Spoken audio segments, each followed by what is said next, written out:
Hey everyone, I hope everyone is doing well. This is the day 2 workout of the final week before I do my deload. But before I talk about the muscle snatches that I'm doing, just a quick little update about some of the stuff I'm going to post during my deload since I'm currently on that as we speak. I'm still going to have workouts. It's actually Monday that I'm recording this, and I actually took the day off just because I was a bit achy from yesterday's workout since I did all my max outs on Sunday instead of Saturday. So I'm going to go in tomorrow, and I also had a meeting after school, so that definitely would have put me in the gym for quite a bit longer than I wanted to today. I needed to go to the store and just wanted to have the day off, so it's my deload week, so I'll be doing that. The goal with the deload week is to do a lot of unilateral work and to not kill myself too much, but that will be some of the content I post about is the deload, and then some of my plans for the next week. I also want to talk a little bit about the exact program that I'm doing or did during the 5 weeks and talk about my reasoning behind it. I think I've touched upon that in a lot of these different videos about my different goals during this 5-week stretch of time, but do it in an explicit fashion in a more focused way. So be on the lookout for that, as well as a review of the gym bag that I got. I made a quick little clip of that a week or so ago, but I want to do a more dedicated review of it because I really think it's a nice bag. And for the price that I paid for it, I think it's a really good value. If you look at other workout bags, I think there's definitely going to be a lot more. But anywho, on to the workout in this video. What you'll see here are some muscle snatches. 150 is pretty close to what my max is. I believe I've done 155, and I don't think I've done anything more than that. So doing these for three sets of 2 with that 150 is definitely a very high percentage for me for this exercise. What's really nice about these is it really forces me to have an efficient bar path, otherwise the bar gets stuck really low when you see that kind of flip at the top. And if I catch it real low, then it's really difficult to press in that frontwards position with the snatch grip. But if I'm able to do it correctly and able to have a good bar path, then it gets up high enough to where I'm able to do the rep. These, like I said, were all with 150, the 3 sets of 2.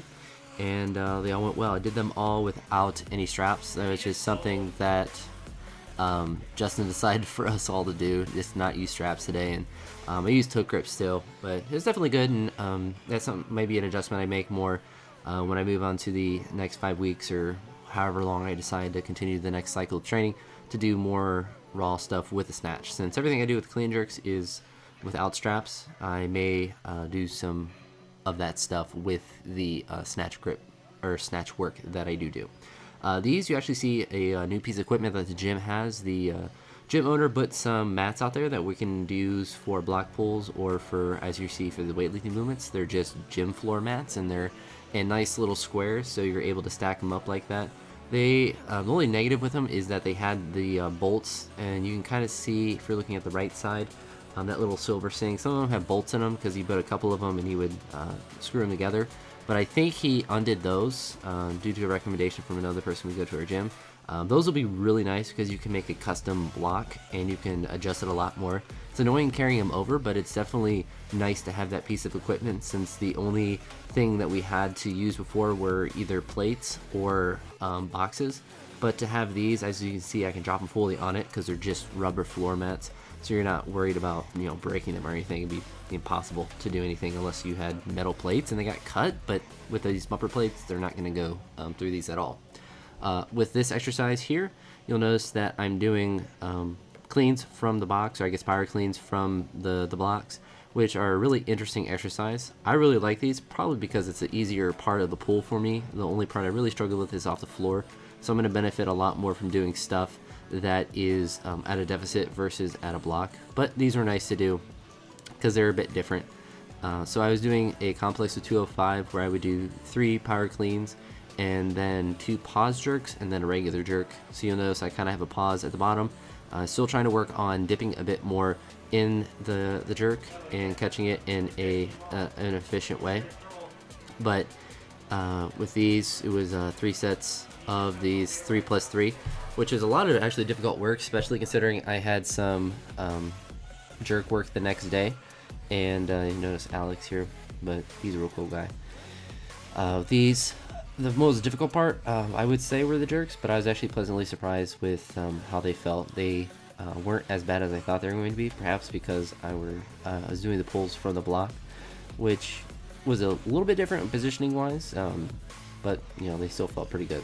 Another thing that was kind of nice with doing the pulls from these blocks here is you notice that my feet are kind of close to the block, and that's just kind of how I lined up that my one side is closer. I don't think that's like a big imbalance thing, but a focus that I'm having is trying to get under the bar more so than spreading my feet too terribly much. And when I have a variation like this, I can actually have that out there where I physically can't put my feet out too much, and it allows me to kind of work on that cue of getting under the weight versus just spreading my feet as much as I can.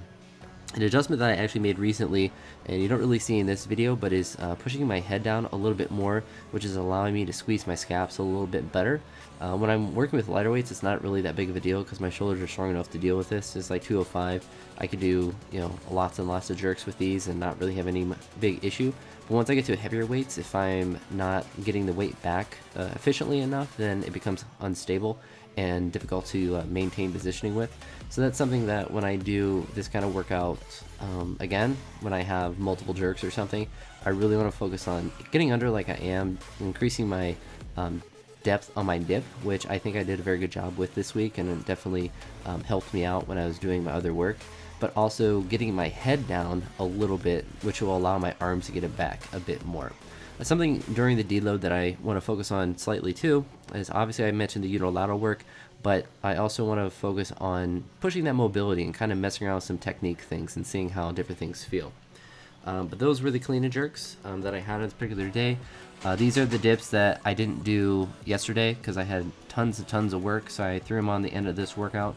I did 3 sets of, it was between 5 and 8. I might have done all 8. I guess you can count how many I did. I did 3 sets with 55 pounds. That's with that 45-pound big plate and then a 10-pound little plate. At least I think that's what it is, 50 or 55 pounds. Really good exercise. These are continuing to feel really good, and hopefully they continue to move up. I have no doubt they will because I've done a lot more in the past. I'm just trying to be very gradual with the process and not aggravate anything in my shoulders or my biceps or anything by progressing the weight up too quickly. I think it will help my bench, and I think it will just help me in general to build my arms up, and it's a good full range of motion. But with that being said, this is going to about wrap up the workout, so I'll talk to you all in the next one, and be on the lookout for the other videos I might have this week with the bag as well as the program overview. But I'll talk to you all in the next one. Have a great one. Peace.